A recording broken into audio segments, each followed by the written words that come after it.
जय हिंद एवरीवन, स्वागत है आपका इंडियन न्यूज़ एनालिसिस के एक नए एपिसोड में, जहां आपके लिए रक्षा और देश संबंधी मुद्दों की अपडेट हम लेकर के आते हैं जो जाननी ज़रूरी होती हैं।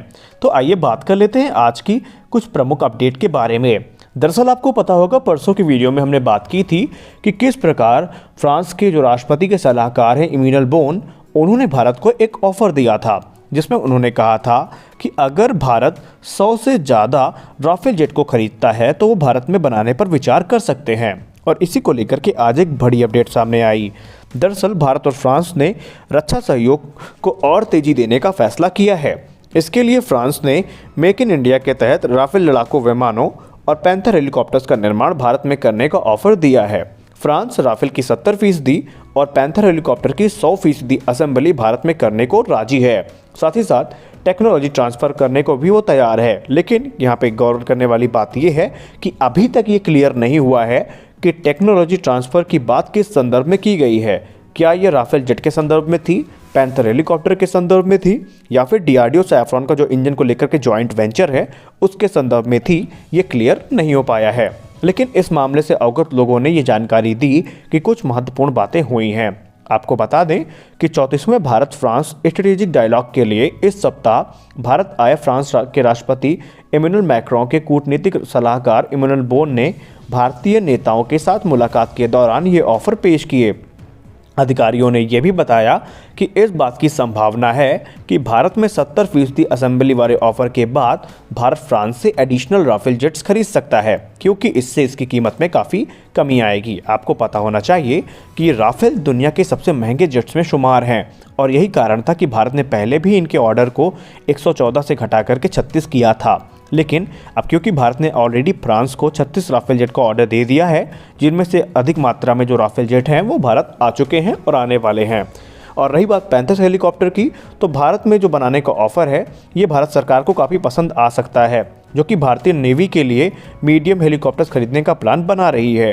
एयरबस का AS565 MBE एक all weather multi role medium helicopter है जो शिप डेक, ऑफशोर लोकेशन और लैंड बेस्ड साइट से ऑपरेट करने के लिए बनाया गया है। अब अगर हम साउथ ब्लॉक के सरकारी सोर्सेज की बात माने तो भारत फ्रांस के बीच रणनीतिक बातचीत से 9,900 megawatt Jaitapur nuclear power plant को लेकर बात जो है वो आगे बढ़ चुकी है। और रणनीतिक बातचीत की अगुवाई देश के राष्ट्रीय सुरक्षा सलाहकार अजीत डोवाल और फ्रांस के राष्ट्रपति के जो कूटनीतिक सलाहकार हैं इमैनुअल बोन, उनके बीच में हुई है। और इसके बाद जो बोन है उन्होंने प्रधानमंत्री मोदी से भी मुलाकात की है, ऐसा बताया जा रहा है। और वरिष्ठ अधिकारियों की बात माने तो उनके मुताबिक भारत ने 6 Airbus 330 multi role transport tanker जो फ्रांस से लीज पे लेने का फैसला किया है। अब आपको पता होना चाहिए कि कुछ समय पहले अपडेट आई थी कि भारत की जो नई डिफेंस प्रोक्योरमेंट पॉलिसी है उसमें इस चीज़ को अलाउ कर दिया गया है कि भारत की जो आर्म फोर्सेस हैं, खासकर वायुसेना, वो अपने ज़रूरत के लिए जो एयर रिफ्यूलर्स हैं या एयर टैंकर्स हैं उनको लीज पर ले सकती है। तो इसी का फ़ायदा उठाते हुए भारत ने तकरीबन 6 Airbus 330 multi role transport tanker को फ्रांस से लीज पे लेने का फैसला कर लिया है। लेकिन उसने ये भी साफ कर दिया है कि भारतीय सेना के साथ साझा डिफेंस टेक्नोलॉजी को दुश्मन देशों को ना दिया जाए, यानी जो हथियार फ्रांस के भारत यूज़ कर रहे हैं भारत के दुश्मन के हाथों में वो टेक्नोलॉजी ना जा पाए। और इस पर फ्रांस ने भारत को बताया कि डिफेंस सेक्टर में उनका रिश्ता पाकिस्तान के साथ सबसे निचले स्तर पर है, यानी फ्रांस का जो डिफेंस संबंध है पाकिस्तान के साथ वो ना के बराबर है, क्योंकि पाकिस्तान के प्रधानमंत्री इमरान खान ने एक आतंकवादी घटना को लेकर राष्ट्रपति मैक्रो पर निशाना साधा था। और आपको पता होना चाहिए कि उसके बाद पाकिस्तान की जो बेइज्जती हुई थी वो निस्संदेह पाकिस्तान के लिए काफ़ी शर्मनाक थी, क्योंकि जिस समय फ्रांस में आतंकवादी हमला हुआ था उसके बाद आपको याद होगा कि प्रधानमंत्री इमरान खान, जो कि पाकिस्तान के प्रधानमंत्री हैं, उन्होंने आतंकवाद के समर्थन में कुछ कहा था। और इसके बाद फ्रांस और पाकिस्तान में काफ़ी तू-तू मैं हुई थी, जिसके बाद फ्रांस ने पाकिस्तान का मिराज 3 और मिराज 5 जेट को अपग्रेड करने की जो रिक्वेस्ट थी उसको निगलेक्ट कर दिया था, उसको नकार दिया था। और यही कारण है कि फ्रांस ने भारत को आश्वस्त किया है कि भारत निश्चिंत रहे, कोई भी उनकी डिफेंस टेक्नोलॉजी भारत के दुश्मन देशों के हाथ में कभी नहीं पहुंचने वाली। अब देखना ये है कि राफेल जेट को लेकर के कहां तक बात बढ़ती है। अब आइए बात कर लेते हैं, क्या कोई संभावना वाकई है कि भारत राफेल जेट ले सकता है।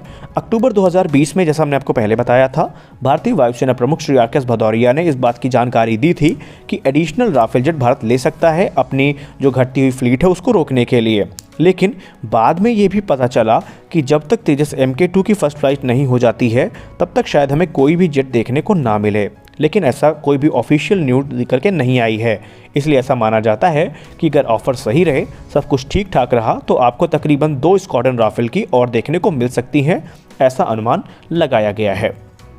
अगले विषय की बात कर लेते हैं। तो ये एक थ्योरेटिकल टॉपिक है और आप में से कुछ लोग सहमत भी हो सकते हैं और कुछ भी सहमत नहीं हो सकते हैं। कल की वीडियो से ये टॉपिक छूट गया था, उसके लिए हम क्षमा प्रार्थी हैं। दरअसल सैंडबॉक्स और पॉपुलर मैकेनिक्स नाम की एक पत्रिकाएं हैं और इनमें एक आर्टिकल छपा जिसमें कुछ पूर्व अमेरिकी पायलट के अपने व्यक्तिगत अनुभव थे। उनमें से कुछ पायलट ऐसे भी थे जिन्होंने F-15 को उड़ाया था, F-16 को उड़ाया था और वो F-35 अब उड़ा रहे हैं। तो उन्होंने अपना कुछ व्यक्तिगत जो वक्तव्य है वो साझा किया और उन्होंने बताया कि क्यों कुछ मायनों में F-15 का सामना कोई नहीं कर सकता और क्यों कुछ मायने में F-35 बेहतर है। आइए जान लेते हैं क्या है उनका मानना। दरअसल अभी हाल ही में एक मीडिया इंटरव्यू में इस बात की जानकारी दी गई पायलट्स की तरफ से कि जो F-15EX है इसको लेकर के अमेरिकी वायुसेना इतनी उत्साहित क्यों है, क्योंकि F-15 तो कई दशकों पुराना एयरक्राफ्ट है और उसमें चाहे जितने भी अपग्रेड्स कर दिए जाएं लेकिन वो रहेगा तो एक पुराना एयरक्राफ्ट। लेकिन इसको लेकर के जो उनके मत थे वो आश्चर्यचकित करने वाले थे। उनका ये कहना था कि F-15EX की जो कैपेबिलिटी है वो इस समय अमेरिका के F-22 रैप्टर के अलावा F-35 में भी नहीं है। उसका हवाला देते उन्होंने ये भी कहा कि सबसे पहले अगर हम F-15EX के स्ट्राइक पैकेज पे नज़र डालें तो 22 एयर टू एयर मिसाइल को अपने साथ लेकर के उड़ पाना ही किसी फाइटर जेट के लिए बहुत बड़ी बात होती है और ये काम F-15EX काफ़ी आराम से कर सकता है। दूसरा बात, इसमें जो सेंसर्स यूज़ किए गए, एवियोनिक्स यूज़ की गई हैं, वो सीधा F-35 और F-22 रैप्टर से ली गई हैं, यानी जो उसमें एवियोनिक्स हैं, जो सेंसर्स यूज़ किए गए हैं वो 5th जनरेशन फाइटर के किए गए हैं। तीसरा, अभी आपको पता ही होगा कि F-15EX में स्टॉर्म ब्रेकर नाम का एक प्रिसीजन गाइडेड म्यूनिशन वहाँ पे ऐड किया गया है। वहीं इसमें जो नई क्रूज़ मिसाइल्स हैं उनको भी इंटीग्रेट करने के लिए जो आवंटित रकम है वो पेंटागन की तरफ से जारी कर दी गई है। यही नहीं, आपको मैंने कई बार बताया है कि दुश्मन की मिसाइलों को इवेट करने के लिए जो कन्वेंशनल फाइटर होते हैं वो बेसिकली कैप्स का या फ्लेयर्स का इस्तेमाल करते हैं, चैफ या फ्लेयर का।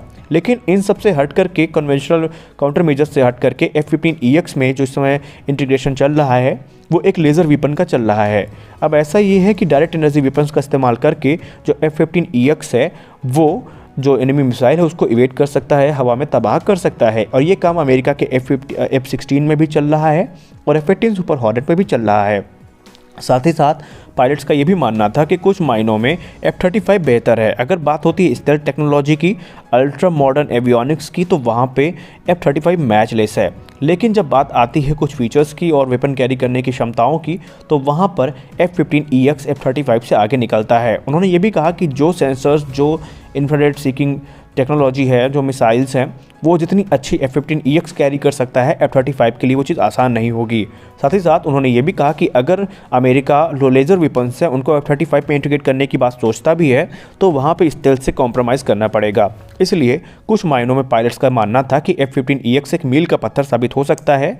वहीं कई मायने ऐसे हैं जहाँ पर जो F-35 है वो ज़्यादा अच्छा परफॉर्म कर सकता है। अब यहाँ पर आपकी क्या राय है? क्या आप इनसे सहमत हैं? अपनी राय कमेंट सेक्शन में ज़रूर दें। मिलते हैं अपने अगले वीडियो में, तब तक के लिए जय हिंद।